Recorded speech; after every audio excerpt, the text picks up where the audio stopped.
बहुत जल्द वो पूरा भी हो जाएगा, क्योंकि नीतीश के हर छोटे बड़े डिमांड को नरेंद्र मोदी को पूरा करना अति आवश्यक है और नीतीश भी मौके का फायदा उठा रहे हैं। तो सुशील मोदी और नीतीश कुमार चूंकि छात्र राजनीति से दोनों साथ रहे हैं, मित्रों संबंध भी रहा है, तो उनसे सामंजस्य बैठाना बड़ा आसान था। लेकिन विजय सिन्हा और सम्राट चौधरी से सामंजस्य बैठा पाना बड़ा मुश्किल हो रहा है नीतीश कुमार को। कुछ ना कुछ खटपट चल रहा है और नीतीश शांत है तो नीतीश की चुप्पी बड़ी घातक होती है। अचानक से जब नीतीश शांत हो जाए तो समझिए कुछ ना कुछ मन में चल रहा है, बड़ा हो सकता है। और ये भी हो सकता है कि आप देखिएगा दोनों डिप्टी सीएम की छुट्टी भी हो जाए और डर जैसा माहौल बन रहा है बिहार में, जंगल राज जैसी स्थितियां उत्पन्न हो रही हैं। तो भाई ऐसा व्यक्ति को अब लाना पड़ेगा बिहार में ना। 20 साल का रिकॉर्ड नीतीश कुमार का गिनीज बुक ऑफ रिकॉर्ड में दर्ज हो जाएगा। तो ये कहीं ना कहीं है और इस वजह से नीतीश के बारे में ऐसी चर्चाएं चल रही है कि नीतीश कुर्सी छोड़ेंगे।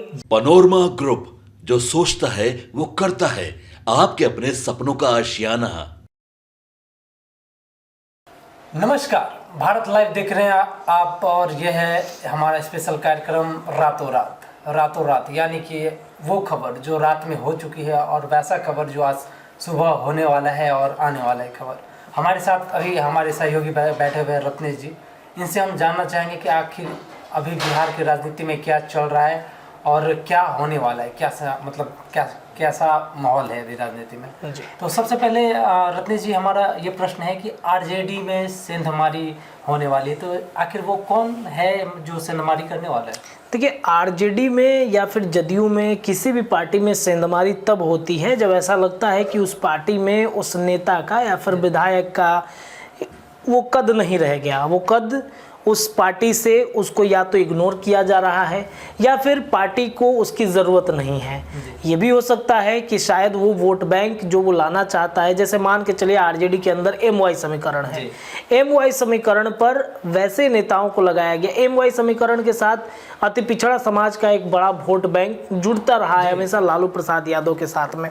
तो ये कहीं ना कहीं उनमें ये होता है कि नेताओं को एक जिम्मेदारी दी जाती है। मान के चलिए कि यादव बेल्ट में किसी यादव को लगा दिया गया कि आप जाइए वहाँ पर वोट को पकड़ को और मजबूत कीजिए।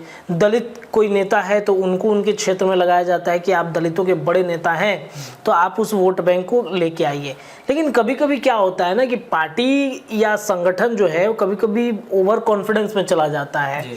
अब आरजेडी ने क्या किया इस बार लोकसभा 2024 के चुनाव में, कई ऐसे दावेदार थे जो दावेदार 2024 लोकसभा चुनाव लड़ना चाहते थे, लेकिन तेजस्वी यादव की रणनीति, पता नहीं कैसी रणनीति उन्होंने सोची, उन्होंने अपने हिसाब से अच्छा ही सोचा होगा।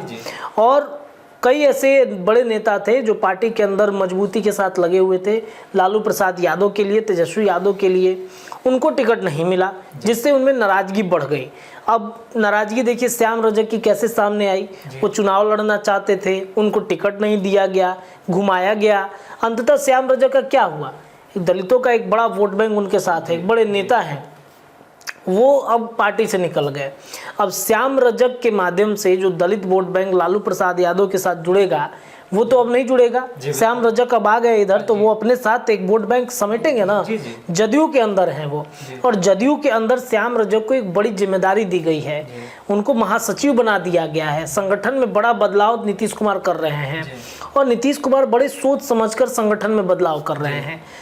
21 दिन के अंदर श्याम रजक को इतनी बड़ी जिम्मेदारी देने का मतलब यही है कि श्याम रजक के पास एक बड़ा वोट बैंक है और उस वोट बैंक को 2025 विधानसभा में नीतीश भुना लेंगे। सम्राट चौधरी बीजेपी में है, लौकुश समीकरण उनके पास में है, वो वोट बैंक को कैसे बुनाते हैं ये अलग बात है। लेकिन ये कहीं ना कहीं श्याम रजक के माध्यम से दलितों का वोट बैंक अपनी तरफ खींचना नीतीश कुमार को अच्छे से पता है। और रहे भी तो श्याम रजक जदयू में ही थे ना, लंबे समय तक जदयू में रहे, बड़ा पद उनको मिला था। अब इससे एक बड़ा झटका मिला है, एक बड़ी सेंधमारी कहीं ना कहीं हो गई है आरजेडी के अंदर। और नीतीश कुमार हर मूवमेंट पर हर बारीकियों को समझते हैं कि वोट हमारा कैसे मजबूत होगा। तो ये पहला मौका नहीं है। अब देखिएगा विधानसभा आने से पहले कई बड़े नेताओं का विकेट आरजेडी से गिरेगा और श्याम रजक हों, उसके बाद कई अभी वर्तमान में विधायक है जो एक एक करके टूटकर जदयू की तरफ आएंगे। जी, तो जैसे कि अभी एक और सवाल आ रहा है कि कभी कभी ऐसा सुनने को आता है कि नरेंद्र मोदी जी और नीतीश कुमार जी बहुत अच्छे हो गए हैं, बहुत उनका बात विचार हो रहा है और वो बहुत आगे का देख रहे हैं। मतलब आप कहना चाह रहे हैं कि जदयू बीजेपी में खटपट शुरू हो गई है, अचानक वो खटपट शुरू हो गई। देखिए ऐसा क्या कला है इस दोनों? देखिए कला नीतीश कुमार की, हालांकि नरेंद्र मोदी से दोस्ती बहुत अच्छी हो गई है वर्तमान समय में। नरेंद्र मोदी भी जानते हैं कि नीतीश के 12 सांसद इस वक्त हमारे लिए कितने महत्वपूर्ण हैं। वो 12 सांसद अगर चले गए कहीं और तो हमारी सरकार, बड़ा मुश्किल हो जाएगा हमारी सरकार को चलाना, और इस वजह से नीतीश के हर डिमांड को लगातार पूरा कर रहे हैं। कल ही आपने देखा कि सीतामढ़ी में जो रेल परियोजना था उसे चालू कराने के लिए नीतीश कुमार ने पत्र लिखा, और मुझे लगता है कि बहुत जल्द वो पूरा भी हो जाएगा, क्योंकि नीतीश के हर छोटे बड़े डिमांड को नरेंद्र मोदी को पूरा करना अति आवश्यक है। और नीतीश भी मौके का फायदा उठा रहे हैं। उनके पास एक मौका है 12 सांसदों का, कि 12 सांसद हमारे पास है, तो नरेंद्र मोदी कहेंगे कि नहीं चलिए इनका डिमांड पूरा कीजिए भाई, नहीं तो कब नीतीश का मन बदल जाए कोई नहीं जानता है। अभी तो फिलहाल वो कर भी हाँ, देखिए नीतीश कुमार का केंद्र की सरकार से बड़ा अच्छा पट रहा है, लेकिन बिहार बीजेपी से नीतीश की तलखियां हमेशा से गड़बड़ रही हैं। बीजेपी में चाहे वो 2020 के चुनाव के बाद की प्रक्रिया आप देख लीजिए, प्रदेश अध्यक्ष तब थे संजय जायसवाल, उनसे कैसे लड़ाई हो गई थी, बात विवाद हो गया था। अब वर्तमान में क्या है कि दो डिप्टी सीएम हैं, और दोनों डिप्टी सीएम मतलब वर्तमान समय के वो अपने सोच रखने वाले हैं। उनकी भी सोच अच्छी है, सम्राट चौधरी हो या फिर विजय सिन्हा हो, दोनों मतलब वर्तमान समय के सोच वाले, वर्तमान राजनीति नए सोच के राजनीतिज्ञ हैं। अब नीतीश कुमार के साथ मतलब सामंजस्य बैठाने में बड़ा गड़बड़ स्थिति हो रहा है। सुशील मोदी थे जो स्वर्गीय अभी हो गए हैं, तो सुशील मोदी और नीतीश कुमार चूंकि छात्र राजनीति से दोनों साथ रहे हैं, मित्रवत संबंध भी रहा है, तो उनसे सामंजस्य बैठाना बड़ा आसान था। लेकिन विजय सिन्हा और सम्राट चौधरी से सामंजस्य बैठा पाना बड़ा मुश्किल हो रहा है नीतीश कुमार को।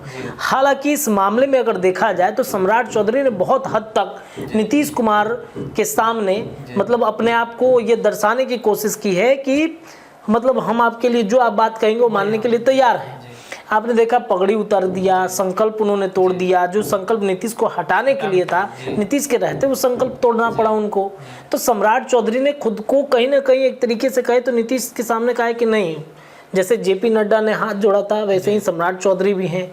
विजय सिन्हा की बातचीत रही तो कभी कभी वो बोलने में इतना ज़्यादा कभी कभी बोल जाते हैं कि वो रास्ता ही भटक जाते हैं। तब नीतीश कुमार को लगने लगता है कि ये मतलब क्या कौन सा बयान वो दे रहे हैं। तो ये कहीं ना कहीं नीतीश कुमार, देखिए राजनीति में भले ही कुछ भी हो, लेकिन नीतीश कुमार एक पैरेलल राजनीति करते हैं। किसी तरीके के अगर चलते हैं तो समतल राजनीति के रास्ते पर चलते हैं, किसी तरह की कोई पटांग चीज़ें आप नहीं देखेंगे उनके बारे में।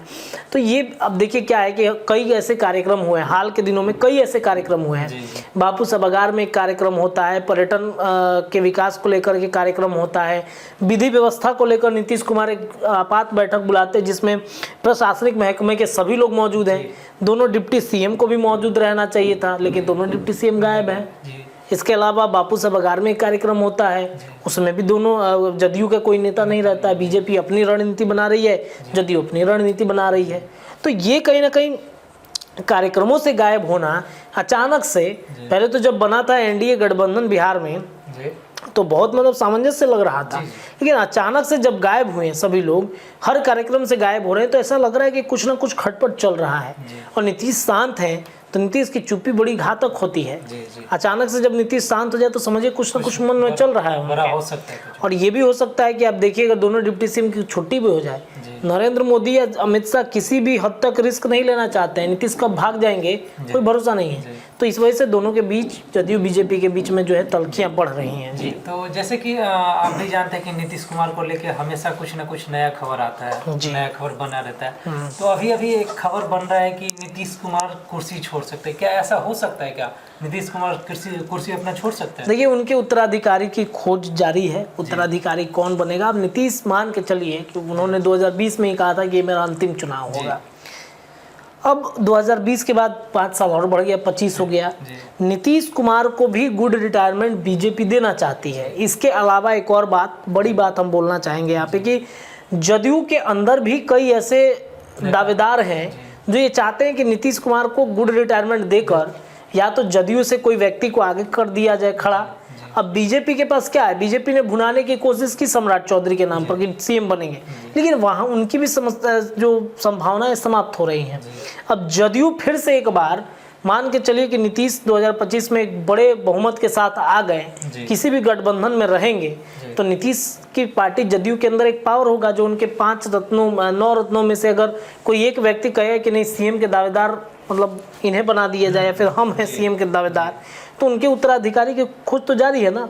जदयू के अंदर जो चर्चाएं चल रही हैं पार्टी नेताओं के अंदर कि अब नीतीश कुमार को बैठाया जाए, उस कुर्सी से हटाकर दूसरे सोफा पर जाकर बैठा देते हैं कि आप यहाँ कंफर्टेबल अब है। उम्र के उस पड़ाव पर अब नीतीश कुमार चल रहे हैं जिससे बिहार में विधि व्यवस्था को लेकर तेजस्वी लगातार हमला करते हैं। अब आप देखिए ना नवादा वाली घटना क्या कैसे जमीन सर्वे का काम शुरू हुआ और जमीन के लेकर के विवाद हुआ, जिस वजह से विवाद समाप्त करना था विवाद क्रिएट होते चला गया। नीतीश कुमार, सच्चाई यही है कि नीतीश कुमार से अब बिहार में बहुत सारी चीज़ें अनुकूल नहीं चल रही हैं। प्रशासनिक महकमे में भी पकड़ कमज़ोर हो रहा है। जो सुशासन की सरकार कही जा रही थी नीतीश कुमार की, वो सुशासन की सरकार अब नहीं रही है बिहार में। सच्चाई है ये। हमेशा डर, अब कहीं ना कहीं डर जैसा माहौल बन रहा है बिहार में, जंगल राज जैसी स्थितियां उत्पन्न हो रही हैं। तो भाई ऐसा व्यक्ति को अब लाना पड़ेगा बिहार में ना। 20 साल का रिकॉर्ड नीतीश कुमार का गिनीज बुक ऑफ रिकॉर्ड में दर्ज हो जाएगा। तो ये कहीं ना कहीं है और इस वजह से नीतीश के बारे में ऐसी चर्चाएं चल रही है कि नीतीश कुर्सी छोड़ेंगे। अब देखिए विदेश यात्रा पर जाने से पहले नीतीश किसे अपनी कुर्सी देते हैं, ये भी अपने आप में दिलचस्प कहानी हो गई। एक और सवाल है हमारा कि जैसे कि अभी चिराग पासवान अभी चर्चे में चले हुए हैं एनडीए। जी, आप कहना चाह रहे हैं कि चिराग की तैयारी शुरू हो गई है। इधर सीएम नीतीश कुर्सी खाली करना चाहते हैं, उधर सच्चाई यही है कि बहुत सारे लोग ये चाहते हैं कि चिराग पासवान को फैसला लेना चाहिए कि सीएम के फेस में, सीएम के रेस में हम हैं, तो एक बड़ा फैसला और सटीक फैसला चिराग पासवान को लेना चाहिए। चिराग पासवान का बेशक बिहार में कद बढ़ा है। बिहार में आप किसी भी जिले में जाइए, जितना भीड़ चिराग पासवान के मतलब सभाओं में हो जाता है, चिराग गाड़ी लेकर निकल जाते हैं, उतनी भीड़ अब तेजस्वी के रैली में नहीं होता है। तेजस्वी के यादों के बारे में हम आपको यहाँ पे बता दें कि उनका विधानसभा का क्षेत्र है राघोपुर। उस राघोपुर में जहाँ पर जनता ने जिताया, अब क्या है कि यादव का वोट बैंक है वहाँ पर। तेजस्वी जाएं ना जाएं, तेजस्वी खड़ा भी नहीं होंगे, यादव जिता देंगे तेजस्वी यादव को।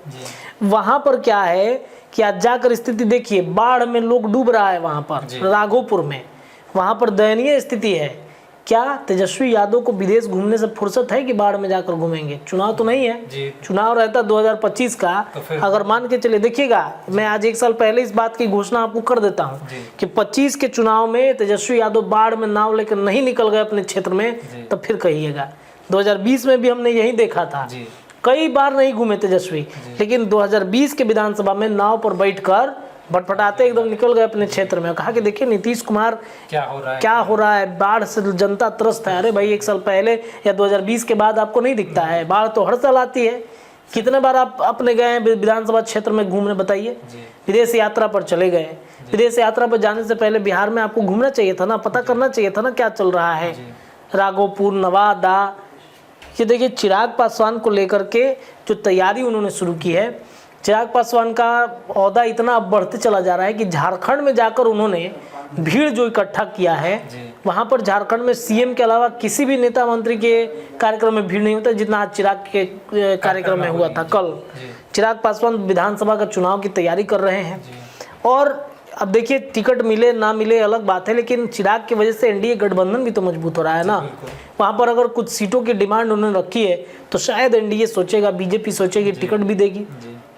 जदयू भी वहाँ पर सोच रहा है। तो चिराग ने तैयारी अपनी विधानसभा की पूरी कर ली है और विधानसभा में झारखंड में बड़ा फायदा होता हुआ उनको दिखेगा। बिहार में भी होगा, झारखंड में भी होगा। इसके अलावा कई ऐसे राज्य हैं देश भर के जहाँ पर चिराग अपनी पार्टी का विस्तार करते हुए दिखेंगे आपको। जी, और ये हमारा लास्ट प्रश्न है, मांझी पे अचानक जेडीयू फायर हो गए, आखिर क्या कारण है ऐसा? मांझी पर तो जदयू हमेशा फायर रहती है। शराबबंदी के मामले पर जीतन राम मांझी जो हमले करते हैं, जदयू को पछता ही नहीं है। जदयू कल देखिए रत्नेश सदा के बाद रत्नेश सदा ने मांझी जी पर हमला कर दिया। जिस तरीके से शराब को लेकर मांझी जी ने कहा कि बड़ा आदमी पीता है तो बच जाता है, हम लोग पियेंगे तो बच जाएंगे, छोटा आदमी फंस जाता है। रत्नेश सदा ने उनको हड़का दिया, ऐसी बातें ना करें, ऐसा होता नहीं है बिहार में। लेकिन मांझी जी ने सच ही बोला है, कोई खराब बात नहीं बोला है। बिहार में शराब चालू है, शराब बंद कहाँ है? हमेशा मिल जाएगा आपको, कहीं ना कहीं पे मिल जाएगा। भले अपने पीठ थपथपाए कि हमने बंद कर दिया, लेकिन सच्चाई यही कि बिहार में शराब मिल रहा है। और जीतन राम मांझी पर तो जदयू हमेशा फायर रहती है। जी। नीतीश कुमार का विधानसभा का सीन याद कीजिए, या जीतन राम मांझी के दिए गए बयानों पर जदयू के नेताओं की आप बातचीत याद कीजिए। तो ये कहीं ना कहीं एक चर्चा है और इस वजह से बिहार में चर्चाएं तेज हो रही हैं। जी। तो जैसे कि आपने सुना, हमारे सहयोगी ने हमारा सारा प्रश्न का जवाब दिया है, और आने वाला जो दिन का खबर होगा वो हमारे चैनल में हमेशा देखते रहेंगे आप लोग, और इसी प्रकार का खबर देखने के लिए हमारे साथ बने रहें। तब तक के लिए धन्यवाद। पनोरमा ग्रुप, जो सोचता है वो करता है। अगर ये वीडियो पसंद आई और वह बिहार के राजनीति और बिहारियत से सरोकार रखेनी तो सब्सक्राइब बटन दबा के चैनल के सब्सक्राइब कर ली। ओजे एगो घंटी बा, ओकरा बटन दबा देला से कुल सटीक और मारक खबर रुआ मुफ्त में मिल जाई। अगर रुआ पत्रकारिता के हमनी के नया प्रयोग में सहयोग कर चाहतानी तो ज्वाइन बटन दबा दी। पेटीएम नंबर नोट कर ली 9386816700। धन्यवाद।